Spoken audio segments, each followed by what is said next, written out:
ಉಡುಪಿಯ ಶ್ರೀ ಕೃಷ್ಣ ಮಠದಲ್ಲಿ ಶಿರೂರು ಪರ್ಯಾಯಕ್ಕೆ ಸಿದ್ಧತೆಗಳು ಜೋರಾಗಿದೆ. ಜನವರಿ 18ರಂದು ಅದ್ದೂರಿ ಪರ್ಯಾಯ ಮಹೋತ್ಸವ ನಡೆಯಲಿದೆ. ಶಿರೂರು ಮಠದ ಮಠಾಧೀಶರಾಗಿರುವ ಶ್ರೀ ವೇದವರ್ಧನ ತೀರ್ಥ ಸ್ವಾಮೀಜಿಯವರಿಗೆ ಇದು ಮೊದಲ ಪರ್ಯಾಯವಾಗಿದ್ದು, ಇಂದು ಶಿರೂರು ಪರ್ಯಾಯಕ್ಕೆ ಧಾನ್ಯ ಮುಹೂರ್ತ ನೆರವೇರಿದೆ. ಉಡುಪಿಯ ಶ್ರೀ ಕೃಷ್ಣ ಮಠದ ರಥಬೀದಿಯಲ್ಲಿ ಅಕ್ಕಿ ಮುಡಿ ತಲೆಯಲ್ಲಿ ಹೊತ್ತು ಮೆರವಣಿಗೆ ನಡೆಸಲಾಯಿತು. ಶ್ರೀಮಠಕ್ಕೆ ಬರುವ ಭಕ್ತರ ಊಟೋಪಚಾರಕ್ಕೆ ಬೇಕಾದ ಧಾನ್ಯಗಳ ಸಂಗ್ರಹಕ್ಕೆ ಮುಹೂರ್ತ ನಡೆಸಲಾಗುತ್ತದೆ.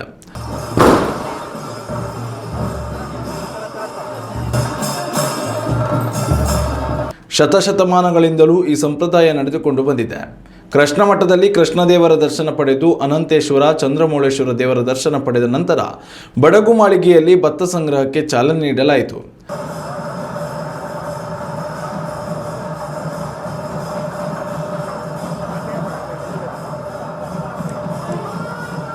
ಶ್ರೀಕೃಷ್ಣನ ಪರ್ಯಾಯ ಮಹೋತ್ಸವ ಶಿರೂರು ಪರ್ಯಾಯದ ಶ್ರೀ ಶ್ರೀ ವೇದವರ್ಧನ ತೀರ್ಥ ಶ್ರೀಪಾದರ ಪ್ರಥಮ ಪರ್ಯಾಯ ನಾಡಿದ್ದು ಜನವರಿ 18ನೇ ತಾರೀಕು 2026ರಿಂದ 2028 ಜನವರಿ 18ರವರೆಗೆ ನಡೀಲಿಕ್ಕೆ ಉಂಟು.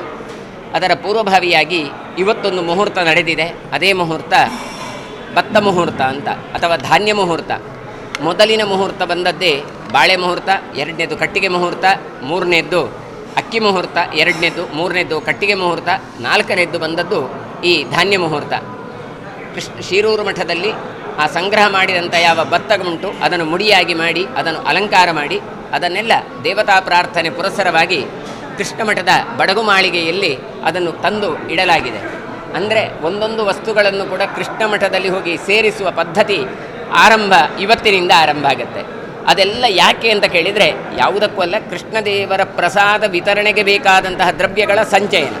ಹಾಗಾಗಿ ತಾವೆಲ್ಲರೂ ಕೂಡ ಮುಂದಿನ ಪರ್ಯಾಯ ಕಾಲದಲ್ಲಿ ಆ ಅನ್ನಪ್ರಸಾದವನ್ನು ಕೃಷ್ಣನ ಅಥವಾ ವಿಠ್ಠಲ ದೇವರ ಅನ್ನವಿಠಲನ ಪ್ರಸಾದಕ್ಕೆ ಸ್ವೀಕಾರಕ್ಕೆ ತಾವೆಲ್ಲ ಬರಬೇಕು. ಹಾಗಾಗಿ ಒಂದೊಂದು ದ್ರವ್ಯವನ್ನು ಸಂಗ್ರಹ ಮಾಡುವಾಗಲೂ ಕೂಡ ಅದನ್ನು ಮುಹೂರ್ತ ಅಂತ ಪರಿಗಣನೆ ಮಾಡಿ ಅದರಲ್ಲಿ ದೇವತಾ ಸನ್ನಿಧಾನ ಇದೆ ಅಂತ. ಅಲ್ಲದೆ ಕಟ್ಟಿಗೆ ರಥಕ್ಕೆ ಶಿಖರವಿಟ್ಟು ಮುಹೂರ್ತ ನೆರವೇರಿತು. ಕರಾವಳಿ ಭಾಗದ ರಾಜಕೀಯ ಗಣ್ಯರು ಪಾಲ್ಗೊಂಡಿದ್ದರು.